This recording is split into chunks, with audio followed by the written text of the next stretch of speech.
तर असं ते परमतत्व आहे. शुक्रम, शुक्रम म्हणजे आपण मगाशी पाहिलं की तेजस्वी. तर याचा नुसता तेजस्वी किंवा ओजस्वी असा अर्थ नाही आहे. तर शुक्र या शब्दाचा अर्थ आहे चैतन्य किंवा शक्ती. अनेक जे वेगवेगळे अर्थ आहेत त्यातला एक आहे चैतन्य किंवा शक्ती. शुक्र म्हणजे शुभ्र. नवनिर्मिती जी होते, नवनिर्मितीचं सामर्थ्य असलेला म्हणून जो शब्द वापरला जातो त्याला सुद्धा शुक्र असं म्हणतात. नवजीवन निर्माण करणारं तत्व. शुक्र म्हणजे सारभूत. शुक्र म्हणजे वीर्य. शुक्र म्हणजे सामर्थ्य. आता हे सर्व म्हणजे हे सगळे अर्थ किंबहुना या सगळ्या गोष्टी या आत्म्याला लागू होतात. याचं कारण शुभ्र म्हणजे आत्मा हा अंतर्बाह्य शुभ्र आहे. त्या आत्म्याला कोणताही डाग लागत नाही किंवा आत्म्याला काहीही चिकटत नाही. आपण अनेक वेळेला आकाशाचं उदाहरण घेतलं असेल, पाहिलं असेल, ऐकलं असेल की आकाशामध्ये ज्याप्रमाणे ढग येतात, पाऊस पडतो आणि ढग निघून जातात, त्याप्रमाणे आत्मतत्वाला सुद्धा काहीही चिकटत नाही. ज्याप्रमाणे आकाशामध्ये ढग आकाशाला चिकटून राहत नाही, त्याचप्रमाणे या आत्मतत्वाला कोणतेही डाग राहत नाहीत, दोष राहत नाहीत. ते दोष आत्म्याचे नसतात. म्हणून शुभ्र असा शब्द वापरला. निर्मलता ह्या गुणाबरोबरच ओजस्विता म्हणजे तेज. तेज याचा अर्थ बुद्धीला पुरवलं जाणारं तेज. बघा, आपण व्यवहारात सुद्धा अनेक वेळेला हे उदाहरण पाहतो की अनेकांना दृष्टी नसते किंवा श्रवणाची क्षमता कमी असते. बाहेरून बघितलं, बाह्य रूपावरून जर आपण त्या व्यक्तीकडे पाहिलं तर आपल्याला कोणताही फरक कळणार नाही. पण मग असं का होतं की श्रवणाची शक्ती कमी आहे किंवा दिसण्याचं सामर्थ्य कमी आहे? तर याचं कारण ती जी ओजस्विता त्या ठिकाणी लागते, ती जी शक्ती त्या ठिकाणी लागते, त्या त्या इंद्रियांमध्ये त्याच्यामध्ये थोडीशी कमतरता आहे. म्हणजे किंवा बुद्धी आपण म्हणू, एकाच वेळेला जन्म झालाय पण दोन मुलांची बुद्धी वेगळी आहे. याचं कारण मानवी बुद्धीला निर्माण करणारा तोच आहे, पण त्याच्यामध्ये जी तेजस्विता लागते म्हणजे विचार प्रगट करण्याकरता जे तेज लागतं, विशुद्ध प्रज्ञा ज्याला म्हणतात, प्रज्ञाबुद्धी लागते, चातुर्य लागतं, या सगळ्यांचं मिलन याला ओजस्विता, ओज असं म्हणतात याला. ती ओजस्विता म्हणजे ते पुरवणारा जो आत्मा आहे, ज्याला शुक्र असं म्हटलेलं आहे, हे त्याचं सामर्थ्य आहे बरं का. आणि अजून एक गुण याच्यामधला आहे ते म्हणजे त्याचं सामर्थ्य. सामर्थ्य हा जो शब्द आहे ना, हे सामर्थ्य कुणामुळे आहे तर ते सुद्धा त्याच्यामुळेच आहे. म्हणजे बघा, कुठल्याही तत्वामध्ये ही क्षमता नाही, ज्याला आपण नवनिर्मिती म्हणतो, हे वेगळ्या कुठल्याही तत्वामुळे होऊ शकत नाही. म्हणजे आज कितीही विज्ञान प्रगत झालं तरी टेस्ट ट्यूब किंवा काय टेस्ट ट्यूब बेबी ज्याला म्हणतात, ते करण्याकरता म्हणून ज्या पदार्थाची किंवा ज्या धातूची आवश्यकता आहे तो शुक्रच आहे पुन्हा. म्हणजे ती क्षमता शुक्रामध्ये आहे. म्हणून त्याचं जसं अनन्यसाधारण महत्त्व आहे, त्याच अर्थानं हा जो आत्मा आहे हा सुद्धा विलक्षण असा सामर्थ्यवान आहे, या अर्थानं हा शब्द या ठिकाणी वापरलेला आहे. अकायम म्हणजे अशरीरी. आपण सगळे आहोत किंवा आपण जे आजूबाजूला पाहतो हे सगळं शरीरी आहे, पण तो आत्मा कसा आहे तर तो आत्मा अशरीरी आहे. पंच ज्ञानेंद्रियांकडून ज्याचा उपभोग घेता येणार नाही. याचं कारण पंच ज्ञानेंद्रियांना आणि पंच कर्मेंद्रियांना शरीराची म्हणून मर्यादा आहे. जेव्हा आपण दीर्घकाळ नामस्मरण करतो किंवा दीर्घकाळ ध्यान करतो तेव्हा असं होतं की जेव्हा आपण नामाला बसतो किंवा ध्यानाला बसतो तेव्हा विचारांचे तरंग निर्माण होतात आणि हे विचारांचे तरंग उठू न देणं हा या सगळ्याचं मूळ आहे. तर तेव्हा काही क्षण आपल्याला असं जाणवतं की आपल्या मधला जो विचार आहे मनामध्ये उठणारा तर तो थांबला आहे. पण किती क्षण तर डोळे मिटून तुम्ही बसा, माळ घेऊ नका हातामध्ये, आणि जे काय तुमचं आहे ते नाम किंवा ध्यान जे बसत असतील त्यांनी नंतर मला सांगा त्यांचे अनुभव. माळ न घेता करायचं आहे बरं काय. अगदी अर्धा मिनिटं राहिलाय, लिंक बंद झाली की पुन्हा याच ह्याला जॉईन होईल. तर जे असं करतात की त्यांनी अगदी सुरुवातीचे आपले अनुभव बघा की आपल्याला वाटतं खूप वेळ झाला आहे, खूप वेळ मी नामाला बसलो आहे किंवा खूप वेळ मी ध्यानाला बसली आहे, पण डोळे उघडून पाहिलं तर अक्षरशः 5 मिनिटं किंवा 10 मिनिटं झालेली असतात. याचं कारण आपण जेव्हा काही फ्रॅक्शन ऑफ सेकंद त्या अवस्थेपर्यंत पोचतो तेव्हा तो क्षण जो आहे ना हा आपल्याकरता किंवा आपल्या मनाकरता, हे करायचं सगळं मनाने बरं का, हे मनाकरता फार मोठा कालावधी आहे. एखादा विचार तरंग न उठणं हे फार मोठा कालावधी आहे.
त्यामुळे ते जे आत्मतत्व आहे हे पंचेंद्रियांकडून उपभोगता येणार नाही. अव्रणम म्हणजे ज्यात व्रण होऊ शकत नाही, ज्याच्यावरती ज्याला जखम करता येत नाही. व्रण म्हणजे जखम किंवा खूण. बघा त्याला देहच नाही मुळात, त्याच्यामुळे त्याला व्रण होऊ शकत नाही. तर जखम करण्याकरता किंवा व्रण होण्याकरता त्याला काहीतरी अस्तित्व मात्र असावं लागतं, फिजिकल फॉर्ममध्ये, सॉलिड फॉर्ममध्ये. पण त्याची ओळख पटवण्याकरता, आता व्रण हा किंवा खूण हा व्यवहारातला शब्द आहे बरं का, त्याची खूण ओळख पटवण्याकरता, त्याची ओळख पटवण्याकरता अशी कोणतीच खूण सांगता येत नाही. याचं कारण ते तत्व मुळातच निर्गुण आणि निराकार आहे. मग जो निर्गुण आहे, निराकार आहे, त्याच्याबद्दल कसं काय सांगणार? त्याची ओळख किंवा त्याची खूण कशी काय सांगणार? म्हणून अव्रण म्हणजेच तो अभेद्य आहे, अविनाशी आहे. अस्नावीरम हे मी मगाशी पण सांगितलं की ही जी दोन विशेषण वापरली आहेत, दोन पदं जी वापरली आहेत, तर ती भौतिक शरीराकरता अजिबात नाही. कारण देह नसल्यामुळे त्याला शिरा किंवा स्नायू नाही.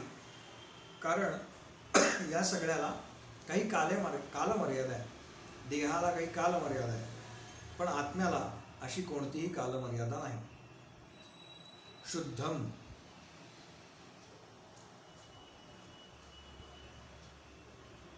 आपलं शरीर हे झोपेत सुद्धा कार्य करत असतं बघा. म्हणजे जागेपणी सुद्धा आपण काही ना काही कार्य करतो आणि निद्रावस्थेमध्ये असताना सुद्धा आपण काही ना काही कार्य करतो.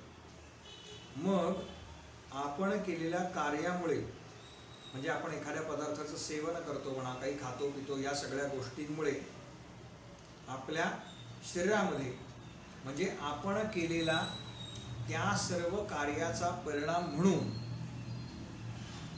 आपल्या शरीरामध्ये काही द्रव्य निर्माण होतात आणि त्याच्यामुळे आपलं शरीर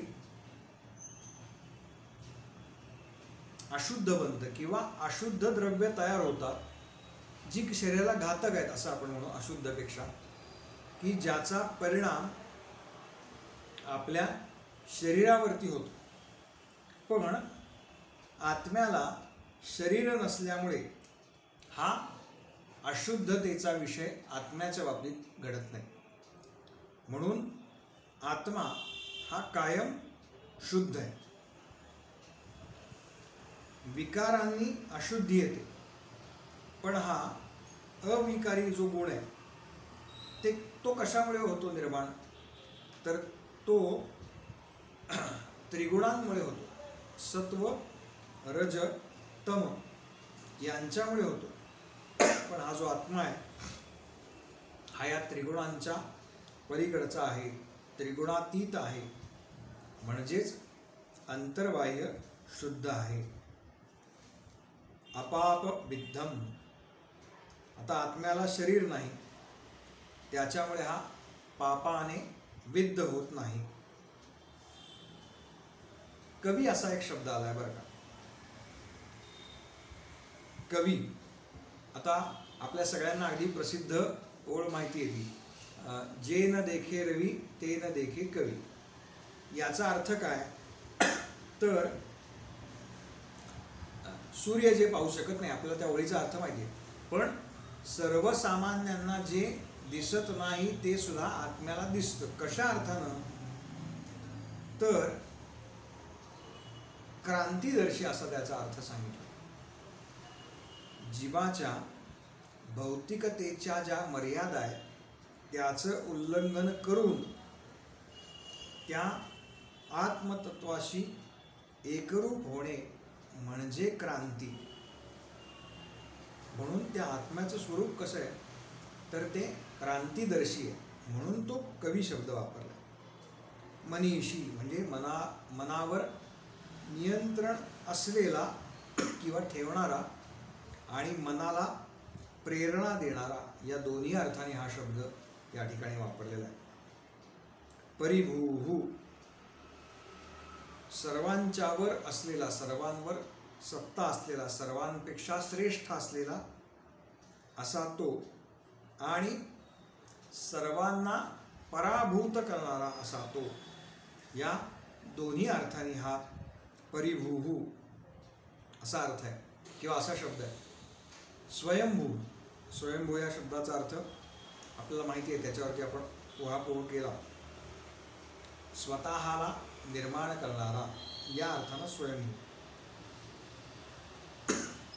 जो स्वतःच निर्माण झालेला आहे, ज्याला कोणीही निर्माण केलेलं नाही आणि जो नित्यमुक्त असल्यामुळे कर्म, फल आणि समाधान किंवा साधन हे ज्याच्यामध्येच आहे. म्हणजे एका अर्थाने तो खरं तर कर्मही करत नाही आणि कर्म करत नसल्यामुळे फलही नाही.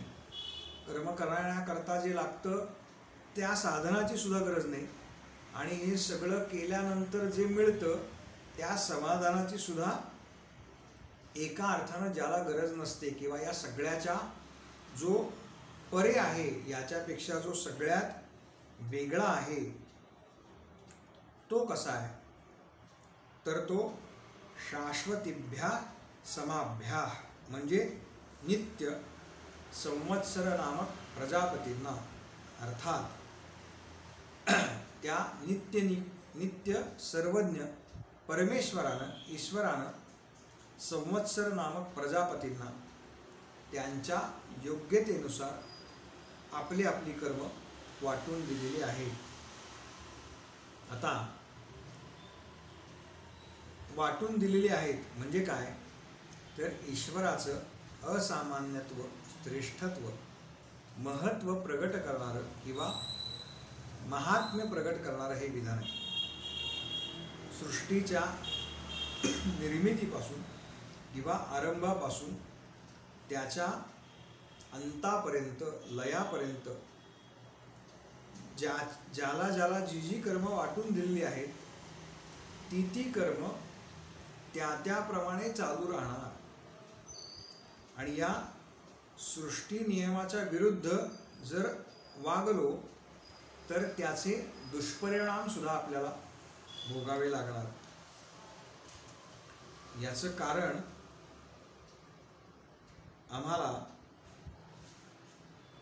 ज्या परमात्म्याकडे जायचं आहे तर त्या परमात्म्याकडे जाताना शास्त्रसंमत जी काही कर्म आहेत ती सांगितलेली आहेत. आता आत्तापर्यंत जे श्लोक आहेत म्हणजे श्लोक क्रमांक 8 यातले जे उपदेश आहेत ते कोणाला सांगितलेले आहेत तर हा जो मार्ग आहे हा संन्यासी जनांना सांगितलेला मार्ग आहे, ज्ञानी जनांना मार्ग सांगितलेला मार्ग आहे. एका अर्थाने ही जी ज्ञाननिष्ठा आहे ती ह्यातनं प्रगट केलेली आहे. म्हणजे आत्तापर्यंत जे आपण सगळे तत्त्वज्ञानाचे उपदेश पाहिले हे सर्वसामान्यांकरता, एका अर्थानं तसं म्हणलं तर सर्वसामान्यांकरता नाही. कारण सर्व गोष्टींचा त्याग करून आत्मतत्वाची प्राप्ती करून घेणं हे संन्यस्त मार्गाचं प्रमुख लक्षण आहे.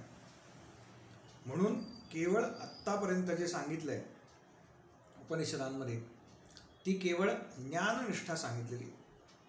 पण आपल्यासारखे जे आहेत जे कर्म करतात आणि कर्म करता करता आपलं जीवन व्यतीत करतात आणि त्या कर्माच्या आधारानं भगवंतांच्या प्राप्तीकरता म्हणून प्रयत्न करतात, अशांना जी कर्मनिष्ठा सांगितलेली आहे ती इथून पुढे 9व्या मंत्रापासून पुढे सांगितलेली आहे. पुढच्या वेळेला आपण ह्या 9व्या मंत्रापासून पुढे 9-10 जसे होतील तसे ते मंत्र पूर्ण करू. हरि ओम तत्सत. हरि ओम तत्सत. हरि ओम तत्सत.